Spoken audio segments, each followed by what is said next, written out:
If you're over 40 and are struggling to lose weight, there's a good chance you're focusing on the wrong things. Most people immediately try to eat less, do more cardio, or skip meals, yet the people I see get the best results rarely do any of those things. Instead, they focus on improving metabolic health because fat loss isn't just about calories, it's about creating an environment where your body actually wants to lose fat. And today, in this video, I want to walk you through the 7 biggest mistakes I see that people make that keep them stuck, and we're going to go over what to do instead. So, these are the 7 mistakes, and I've helped hundreds of busy professionals over 40 regain their energy and get lean. The common thread isn't a lack of discipline. Usually, these people are actually very highly disciplined. It's a system that's out of sync because when you're constantly overstressed and under recovered, your body doesn't know that it's trying to lose fat. It thinks it's in survival mode. So, what we want to do is stop fighting your physiology and start working with it. And the frustrating part is that many of these mistakes actually sound healthy, and many are recommended by fitness magazines, social media influencers, and even well meaning friends. But they're often the exact things slowing your progress down. So let's get started with number 1. So, the first mistake is relying on cardio as your main fat loss strategy. And this is incredibly common. Someone decides they want to lose weight, so they start running more, they add spin classes, and they spend more time on the treadmill. But the problem is that too much cardio can create the wrong environment for fat loss. So, first, cardio often increases hunger. So, you finish a hard workout and you're starving, or you feel like you've earned a treat because you just burned a few hundred calories.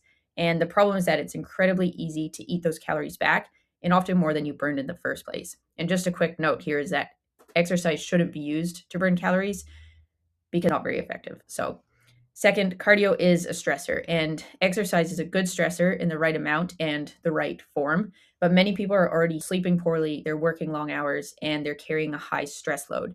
Then they add more and more intense cardio on top of that. And when stress accumulates faster than recovery, cortisol tends to stay elevated. So that can increase cravings, it can disrupt sleep, and it can make fat loss harder. And I'm not saying that cardio is bad. Walking is one of the best things you can do for your health. Zone 2 cardio is really good for your health, for your brain, for your heart. But if your entire fat loss strategy revolves around burning calories, exercise, that is a mistake. So we want to use cardio as a tool, but we don't want it to be the foundation of our plan. The second mistake is treating sleep like an optional extra. And this is one of the biggest issues I see with people who are busy and over 40. They're trying to improve their nutrition, they're exercising consistently, and then they're averaging 5 or 6 hours of sleep each night. And many of my clients are at this place when they start working with me. And the problem is that poor sleep impacts almost every system involved in fat loss. It increases hunger, it increases cravings, it reduces insulin sensitivity, and it impairs recovery. It also makes it harder to maintain muscle, which we're going to touch on later. And you've probably experienced this for yourself. You have a bad night of sleep, and then sugary foods, convenience foods, even things like caffeine are suddenly so much more appealing. And it feels like a lack of willpower, but it's actually your physiology. And it's really hard to fight against your own physiology. And many people spend months trying to fix their nutrition when the biggest issue is this recovery and a lack of sleep. The third mistake is ignoring stress. So, most people understand that stress impacts how they feel, but fewer people understand how much it affects body composition. When stress becomes chronic, cortisol, which is our stress hormone, remains elevated. This can worsen blood sugar control, it can increase cravings, disrupt sleep, and make it easier to store fat around the abdomen, which is a really big problem for a lot of the busy professionals over 40 that I work with, is that belly fat. And this is one of the reasons that many people do struggle to lose weight despite working incredibly hard on their training and their nutrition. And the problem is that they're operating under constant pressure while rarely giving their nervous system a chance to recover. And the solution here doesn't need to be complicated. We just need to make sure that we are baking in some sort of stress management into our routine, whether it's walking, getting outside, lifting weights can be good for some people, sleeping, and just creating moments throughout the day where you can shift out of that fight or flight mode. The fourth mistake is skipping breakfast. And this is a big one again that I see with my clients and a lot of the busy people that I work with. And fasting can absolutely be a useful tool. There's no doubting that. There's a lot of good research to support fasting and it has a time and a place. But the issue is how most people implement it and the environment in which they're implementing it. So they're having coffee on an empty stomach without their breakfast. They're pushing through the morning. They're starving. Their cortisol's high. They're in fight or flight. They're ignoring hunger. And then, just essentially spending that first of the day running on stress hormones and caffeine. And this is creating the wrong environment for fat loss. So Your body doesn't know you're trying to lose weight, it simply responds to the signals it's receiving. When food is scarce and stress is high and recovery is poor, like we just talked about, the body shifts into a more protective state. So again, that cortisol is going to go up, energy is less stable, cravings become stronger because your body wants you to be eating food because it thinks you're starving. And then by mid afternoon, your energy's crashing, you're starving, and suddenly you're reaching for whatever food is easiest to get your hands on. So, again, this is where we're fighting against our physiology. Like your body's starving and you're tired, is reaching for those high calorie foods or those sugary foods. Skipping breakfast also means many people miss an opportunity to get protein into the day early. So I always tell my clients we want to front load protein, get as much early on in the day as we can, and it just makes it much easier to hit our protein targets because protein is one of the most important nutrients for preserving muscle, managing hunger, supporting metabolic health. And for many clients, a high protein breakfast leads to better energy, fewer cravings, and then better food choices throughout the rest of the day as well. So the goal isn't seeing how long you can go without eating. The goal is to create an environment where your body feels safe, nourished, and able to function properly. Now, mistake number 5 is consuming fake food. So these are highly processed foods, foods that come in a packet, foods with a long ingredients list, and food that bears very little resemblance to how it originally existed in nature. And one of the biggest myths in nutrition is that all calories affect the body the same way. They definitely don't. The quality of the food matters. When you consistently consume highly processed food, you're sending signals that directly impair metabolic health. These foods tend to increase inflammation, they worsen blood sugar regulation, they contribute to insulin resistance over time, and they often contain ingredients the human body was never designed to consume, especially in large amounts. The result is a metabolism that becomes less efficient. Your body becomes less effective at regulating blood sugar, accessing stored body fat, and managing hunger as well.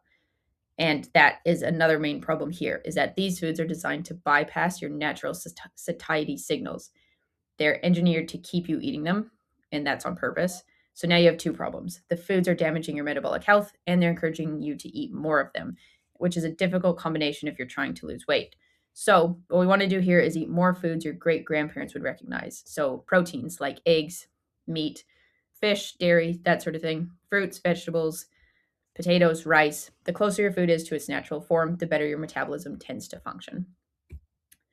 All right, number 6 is eating too often. And this is a really big one that most people don't even realize they're doing, but they're having a bite there, a snack there. They have something while they're working, something while they're driving, quick snack while they're cooking dinner. And most people don't even realize how much they're eating. And the problem is that every time you eat, you release insulin. And insulin is essential, but it's also a storage hormone. When insulin is elevated, your body focuses on processing and storing incoming energy, and it's less interested in accessing stored body fat. And the issue is that many people spend the entire day eating. They have breakfast, then a snack, then lunch, then a snack, something after work, something after dinner. And as a result, insulin rarely gets a chance to come back down. The body spends most of the day dealing with the incoming energy instead of utilizing stored energy. Most people also underestimate how much they're consuming through the snacks and grazing that they do all day long. Like a lot of people have one square of chocolate, maybe a few nuts, a protein bar, a couple of crackers, a few bites of something while making dinner. And individually, they don't seem like much, but collectively, they add up to the equivalent of an entire extra meal, if not more. So, one of the simplest strategies I use with my clients is just eating proper meals. So, 3 meals per day works well for most people if each meal contains enough protein and enough food to create genuine fullness.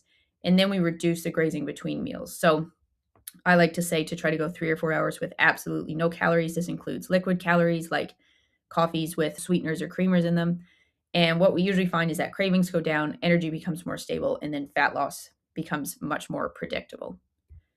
Now, the final mistake is neglecting resistance training. And if you're over 40, this may be the most costly mistake on the list because starting in our 30s, we naturally begin losing muscle mass, which is really unfortunate. And that process accelerates if we don't actively train our muscles. And the problem is that muscles influence almost every aspect of metabolic health. So, muscle mass helps regulate blood sugar, it improves insulin sensitivity, and it supports healthy aging as well. It also obviously helps maintain strength, mobility, and independence as we get older, too. Yet, many people spend years trying to lose weight without ever following a structured strength training program. So, they never build a muscle that supports this long term metabolic health. And you don't need 6 days a week in the gym, you don't need long 2 hour workouts. What we want to aim for is 2 or 3 strength training sessions per week and recognizing that this is one of the highest return investments you can make in your health after 40. Now, if you look at all 7 of these mistakes, there's a common theme here. Most people are trying to solve fat loss by forcing it harder with more cardio, less food, more restriction, trying to have more willpower.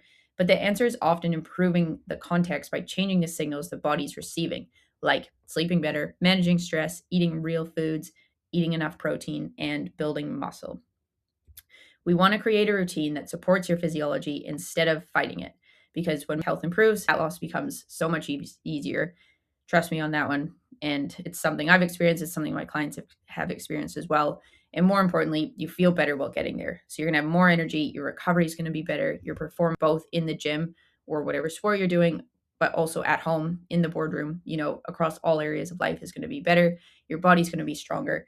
And that is really the goal. So if you found this video helpful, subscribe to the channel and like this video. I would really appreciate it. And if you're interested in the next step, watch my next video, which I will put on this page, where I break down my 5-step framework I use with my over 40 clients to put fat loss on autopilot.